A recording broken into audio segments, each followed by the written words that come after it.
Bonjour et bienvenue à tous. Voici les titres de l'actualité de ce jeudi 14 juin 2012.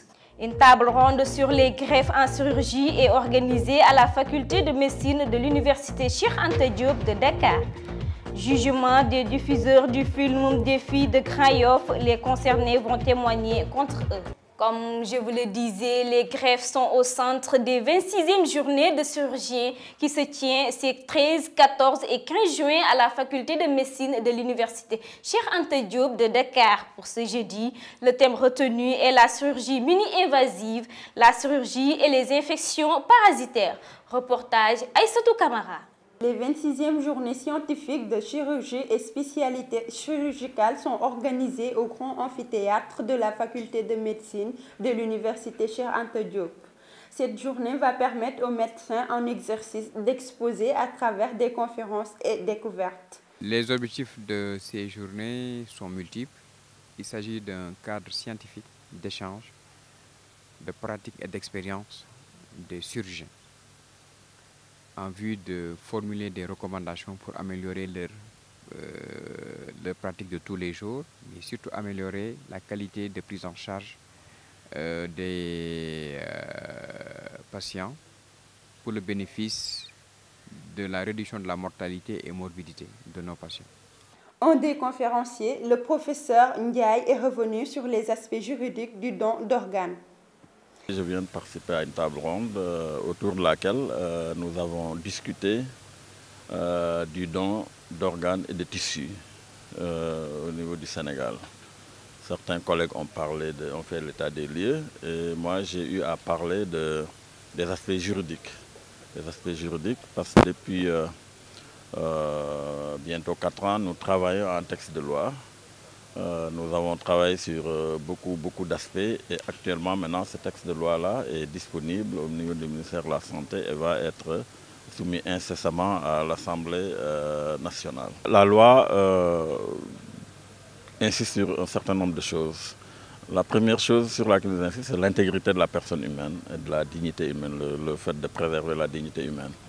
La deuxième chose, c'est sur le consentement éclairé de l'individu, qu'il soit le donneur décédé qui donne son consentement avant le décès, ou que ce soit le donneur vivant qui donne son consentement éclairé.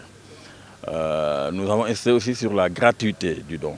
Le don doit être gratuit. Ça doit souffrir d'aucune forme de commercialisation et d'aucune publicité commerciale non plus.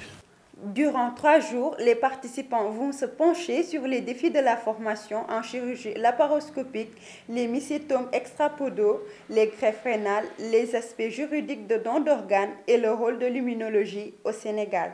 Le candidat à la tête de la coalition Taou a déclaré que des pénalités vont être fixées contre les députés qui s'absentent lors des sessions budgétaires. Selon Abdourahim Agne, c'est anormal que des députés perçoivent leur salaire à chaque fin du mois et n'assistent pas aux séances de décision. Est-ce un avis partagé? Des Sénégalais se sont exprimés sur ce sujet au micro de Seydina Djona. Récemment, la sortie de Abdourahim Agne, qui, même si moi je ne suis pas de son parti politique, mais nous ne partageons pas la même obédience, mais tout le monde peut quand même témoigner la pertinence de l'idée qu'il a émise. Je pense qu'il a raison sur le fait qu'on ne peut pas payer des députés qui ne se présentent pas à l'Assemblée nationale. Parce que tout d'abord, je pense que le député, il représente le peuple. Maintenant, il est élu par le peuple, donc il doit être au sein du peuple. Du moment où il ne se présente pas à l'Assemblée nationale, moi je ne vois pas à quoi bon de lui donner une somme, de lui payer la somme mensuelle. Étant entendu qu'un peuple, il est élu par un peuple et il doit représenter justement ce peuple. Donc il doit aussi le représenter valablement. Les absences qu'on note par-ci et par-là de certains députés sont déplorables et sont déplorées aussi par leurs mandataires. Et que aussi à l'Assemblée nationale, je pense qu'une des activités phares, c'est le vote du budget qui en quelque sorte aussi permet le fonctionnement de notre pays. Donc moi je trouve injuste quand même, voilà le mot, c'est injuste quand même qu'un député qui a fait une campagne électorale, qui a promis monts et merveilles et qu'au final s'il est élu, qui se permette de s'absenter. Les jeunes hommes qui avaient diffusé les images du film des lesbiennes de Grand Yoff sont jugés ce jeudi. Les actrices de ce film d'environ 15 minutes vont témoigner contre les diffuseurs de ce film. C'est à Dakar et aller recueillir les opinions du public au micro de Aïssatou Kamara. Tout le monde en a eu écho. Le fait de juger les gens qui ont diffusé le film, c'est quelque chose que je considère de normal, d'une part, parce qu'ils n'avaient pas à... je sais pas, parce que j'ai entendu dire qu'ils ont comment dire encore, ils ont menacé les filles et, pour leur dire d'avoir une partie de gens malheurs pour ne pas diffuser le truc. Je pense que toutes les deux parties ont tort.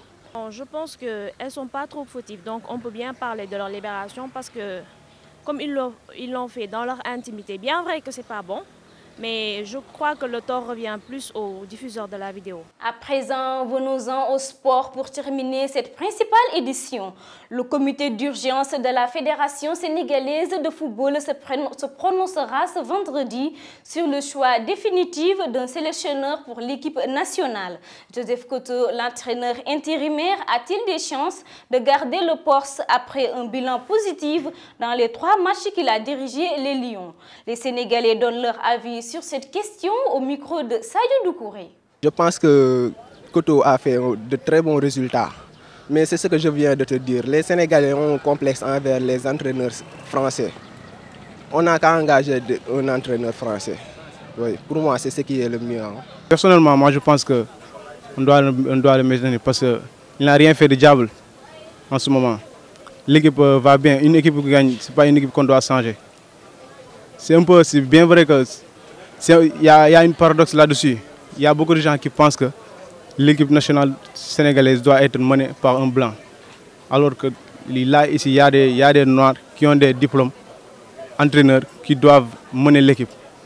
Donc, personnellement, je crois qu'on doit le laisser ici et faire ses preuves, quoi. Voilà ce qui met fin à cette principale édition. Merci de nous avoir suivis. Au revoir.